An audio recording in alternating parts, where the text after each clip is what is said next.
Bonjour à tous. Un petit point d'information à propos. Permettez-moi de relancer brièvement nos amis.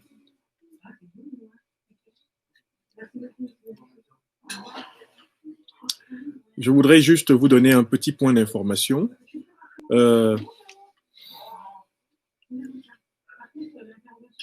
Mon enquête se poursuit sur le premier vice-président du Sénat, à savoir le lamido Aboubakari Abdoulaye. Et je voulais déjà mettre la puce à l'oreille des Camerounais sur le statut de ce personnage, pour que les Camerounais et les Camerounaises fassent des recherches très fouillées sur l'histoire de ce personnage, d'Aboubakari Abdoulaye, le lamido actuel de Rey Bouba, premier vice-président du Sénat, qui, comme vous le savez, dès lors que le président du Sénat, Niat Ndifendi, est empêché, serait susceptible d'assumer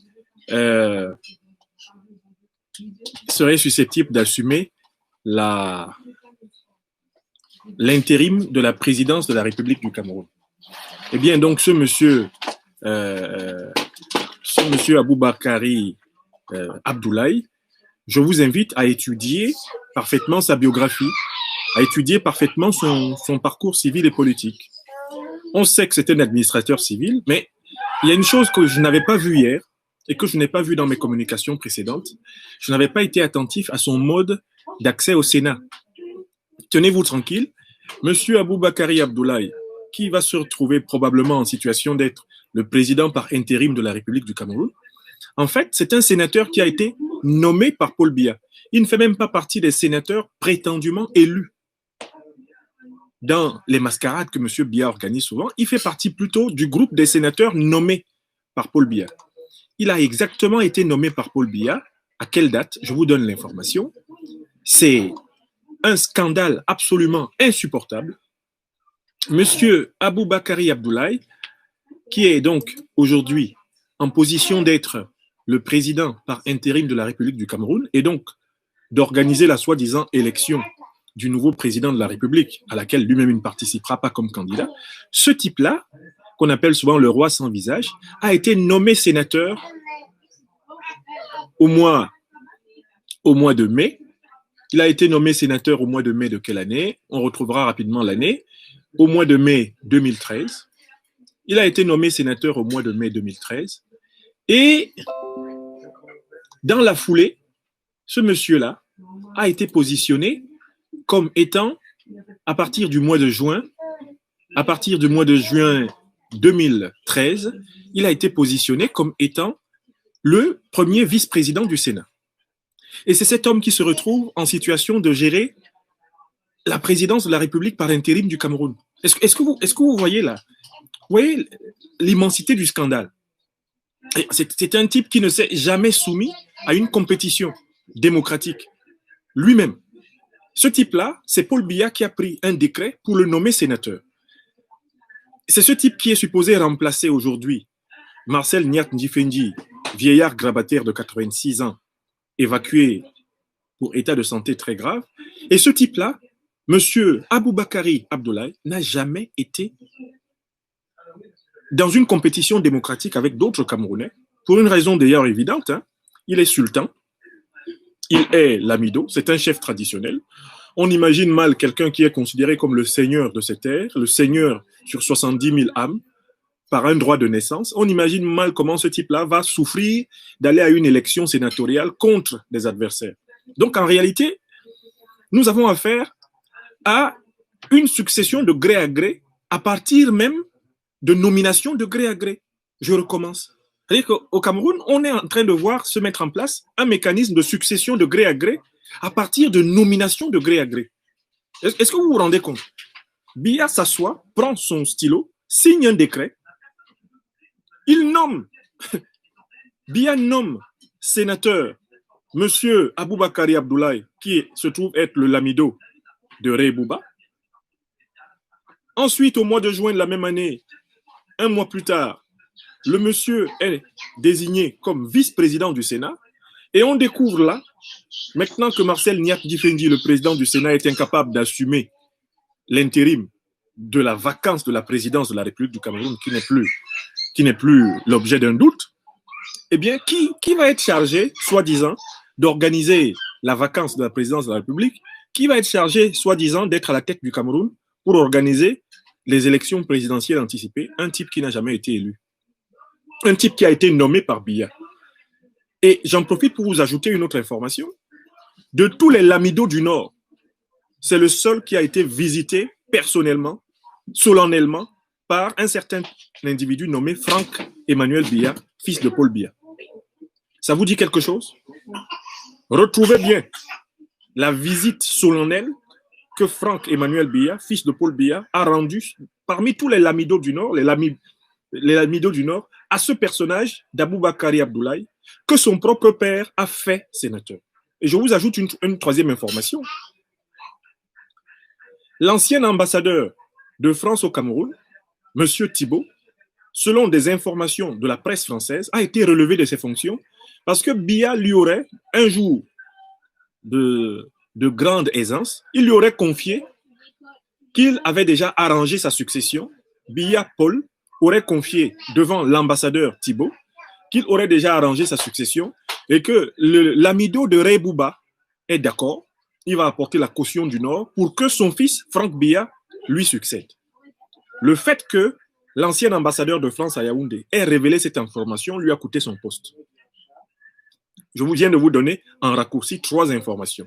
Je ne vais vraiment pas m'attarder ici. Il s'agissait de vous mettre ces 3 informations dans l'esprit. Je vous ai dit que là, nous sommes maintenant dans une phase où l'information doit être donnée au peuple en continu. Nous devons être dans un combat 24 heures sur 24. Si vous ne me voyez pas, c'est que je suis en train de me reposer ou que je suis obligé, en raison de mes autres engagements professionnels et politiques, eh bien, de m'occuper d'une autre tâche. Nous allons suivre et surveiller le Cameroun comme du lait sur le feu. Donc, je me suis connecté pour vous donner 3 informations. 1. Aboubakari Abdoulaye n'a pas été élu. Même dans les fausses élections du RDPC, le type n'a pas été élu.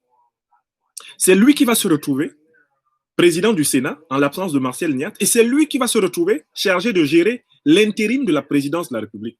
Nous sommes donc déjà bien prévenus que quelqu'un que Paul Biya a nommé exprès pour que le type organise en réalité la mascarade électorale au profit de son clan, ce type-là ne peut pas être le garant d'une transition politique démocratique au Cameroun. Ça, c'est 1. Deuxième information, de tous les lamidos du Nord, c'est le seul qui a été pompeusement, solennellement, avec tout le faste qu'il faut, visité par Franck Emmanuel Biya. Vous notez cette information. Donc, Franck Emmanuel Biya est allé recevoir son adoubement chez le grand ami de son père, l'administrateur civil et l'amido Aboubakar Bakari. Nous commençons à voir très clair dans le plan de la succession de gré à gré. Ça a été préparé, ça a été pensé, ça a été savamment construit depuis longtemps. D'accord? Et à partir de là, nous savons donc très bien à quoi nous avons affaire. Ils ont savamment préparé leur affaire. Je vous dis donc que le précédent ambassadeur de France, Gilles Thibault, celui qui était là avant Christophe Guilloux, a été viré. Et ça, c'est la presse diplomatique française qui l'a révélé, parce qu'il a révélé ce que Paul Biya lui avait dit dans un entretien. À savoir que lui, Paul Biya, s'était déjà entendu avec le lamido de Ray Bouba, qui est le lamido le plus influent dans le Nord. Il s'était déjà entendu avec lui pour organiser la succession en faveur de son fils Franck Emmanuel Biya. Biya l'a dit devant Gilles Thibault.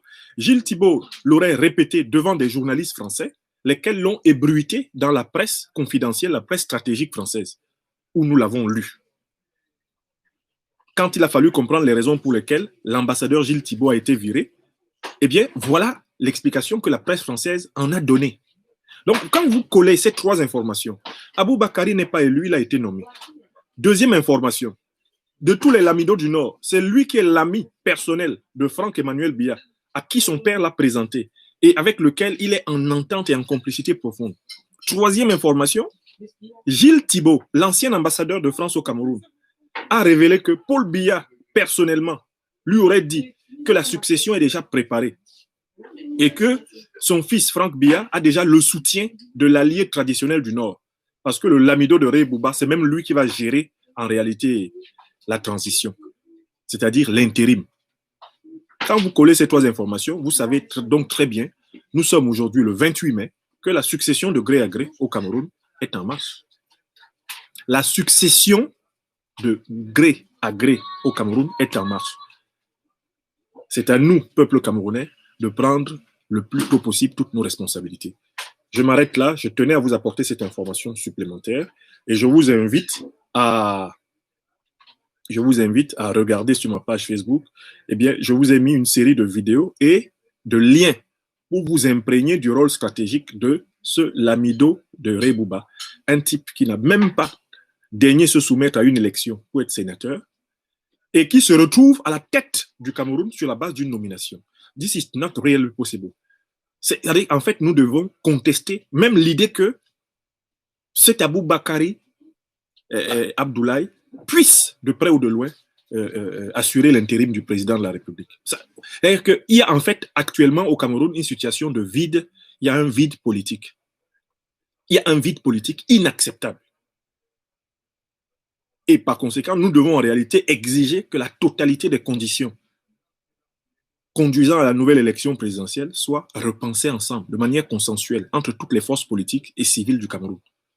Aboubakari Abdoulaye, selon moi, est indigne, de près ou de loin, il est indigne de s'occuper de l'intérim de la présidence de la République.